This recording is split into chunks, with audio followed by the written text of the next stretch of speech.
unsa mabuhat nimo after ka mamatay, no? Pwede ba ka na muhunghong ka sa imong kapamilya na palihog buhat ani kay mo akong mga gusto? Or makasulti ka sa imong mga friends about ana? Or maybe pwede ba nimo na sila na kalgo na lang nato sila kung dili nila mabuhat, or pwede na to kalgo ng atong mga kontra ba nato? Or do we have that choice na kaya ba na nato, or can we control that, no? I don't know, no? Usay makapangutana ako ana, no? And mo na tong istoryahan ani na episode. Hi, this is Owen, and this is Emoha Podcast. Well, last episode we talk about life and death, and how do we live and how do we die questions, no? And unsa itong mga pambuhaton if death is just around the corner, no? But in this episode, we will talk about the things after death. And let me tell you in advance, by the way, that I'm a believer, mutuo ko sa Ginoo and all. And some of my statements actually in this episode may question something, but of course, I'm a believer of God. I'm a son of God, no? And mo na siya. So, sa dili ta magsugod, atong paminahan kung kinsa tong sponsors. So, I was actually watching war movies lately, no? And na ako'y mga nabantayan sa mga scenes dito, no? Of course, na yung mga matay. Because, of course, that's part of the movie, di ba? Na yung mga matay, na yung mga, kinsa yung mga hero, kinsa yung mga matay ng panahon, ano? Some of it, they're willing to die. And some of it, they're willing to kill. I think, mo gina siya, part gina siya sa movie, di ba? And most of them, they're really strong, no? Physically, mentally, and their personality are strong also. And it come to my mind also ba na if inana ka ka-strong ang imong personality diri sa kalibutan, and inana pud ta ka ka-strong after death, no? Madala ba na nato, no? If gahi tag ulo diri sa kalibutan, madala ba na nato dito? And I don't know, just a question, no? And I was thinking also, no, sa mga tao na mutuog impyerno, no? If gahi tag ulo dinhi, or we have our own ways to live here and survive, and fighting is one of it. And I was just, you know, you have that mindset, and you have that winner mindset, kumbaga, no, like a warrior. If nanata dito sa mga pagsaway after ta mamatay, no? Are we that strong enough also to endure those pains like a warrior? Like those soldiers in the movie, no? Na bisag maigo na ka og bala sa tiil or nasa bukto, no? And they're still fighting. They're still firing those guns. They run here, they run there, and save one another, no? Something like that, no? Or nabatay mga ways to fight those evil na if nanata sa impyerno, di ba? Nabatay mga ways and how to fight the evil or the Satan, kumbaga, asulti nila. Or maybe you're trying to be the good evil within the community of all the devils. Diba? Kung naanak ka, ikaw, maybe you're the good devil, kumbaga.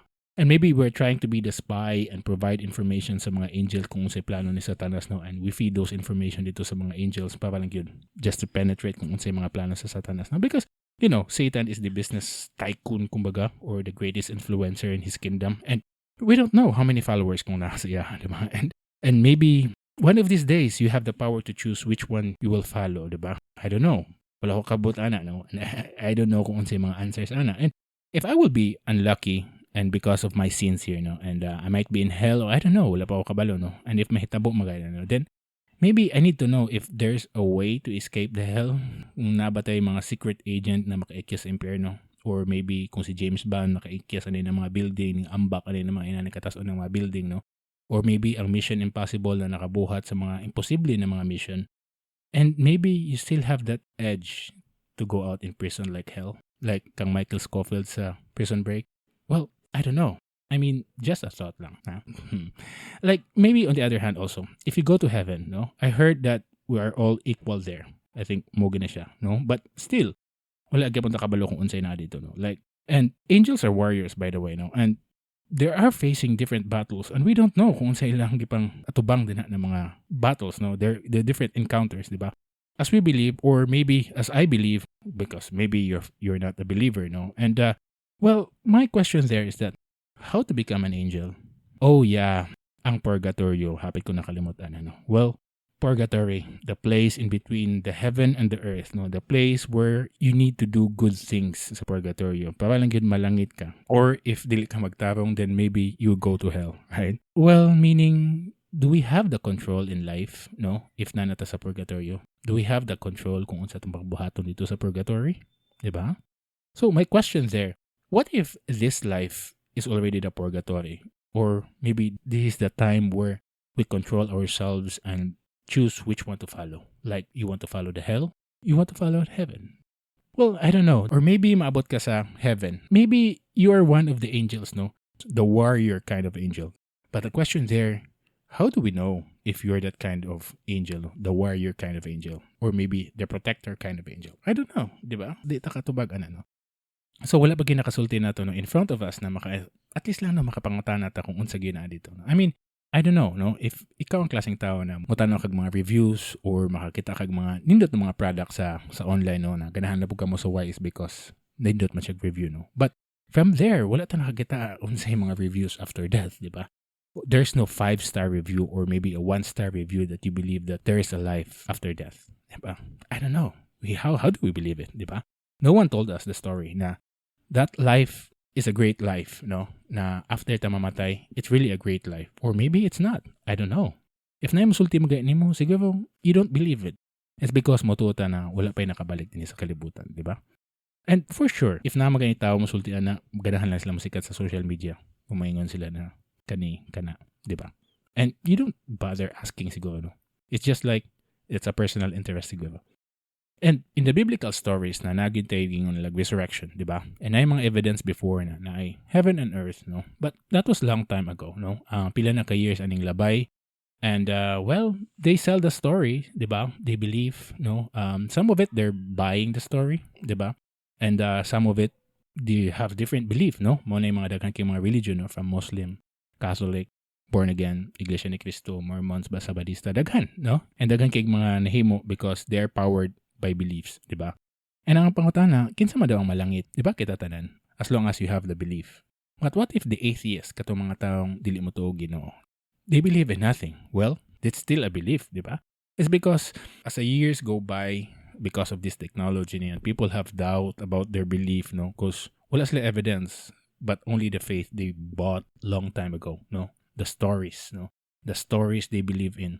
And the stories are still there, no? And some of it, they have doubts sa Catholic, no? That's why they make their own belief or called religion, diba? Because religion is kind of like a belief. And in reality, there is no superior in terms of religion, diba? Kinsa magay superior sa mga religion. And di ba wala religion na makasalba nimo? And it's just the belief na mo makasave nimo din sa kalibutan. The salvation is just the belief, it's not the religion. And I don't know kung asa imuhang kituhuan.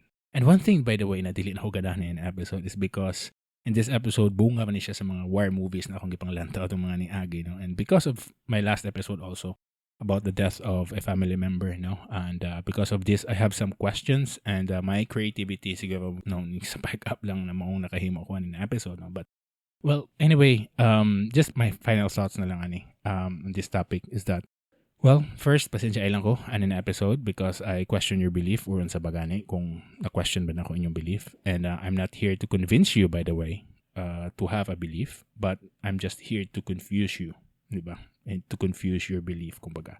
And my hypothesis of this scenario is that, what if there's no life and death? What if life after life lang yun siya? Or what if you have the life and then after that, you also have another life? Kumbaga, na kay season 2. Sa imuhang life, di ba? What if there's no evil and hell? Wala yung mga inanang. Only heaven ang naara. I believe, but necessarily na you believe in me as well, no? But I believe that we have a loving God and there's no hell or purgatory, no? They only have heaven and earth. And earth is just like a playground, no? And we are allowed to fail something, di ba? The hell and the devil is just like the analogy is just to spice up the world. Kumbaga, like the Adam and Eve, no? They have a great life at first, di ba? Wala sila samok, di ba? Until the snake and the apple, you know, mo to siya game changer kumbaga sa ilang life, no? And after that, it's really an interesting world, di ba? And I mean, we are starting to value the things that is opposite, kumbaga, no? Dili mo ma-value ang isa ka butang kung dili mawala sa imo. Like light and darkness, di ba? Dili mo ma-value kung unsa man day ang light kung wala darkness. And like dili po nimo ma-value ang darkness kung walay light.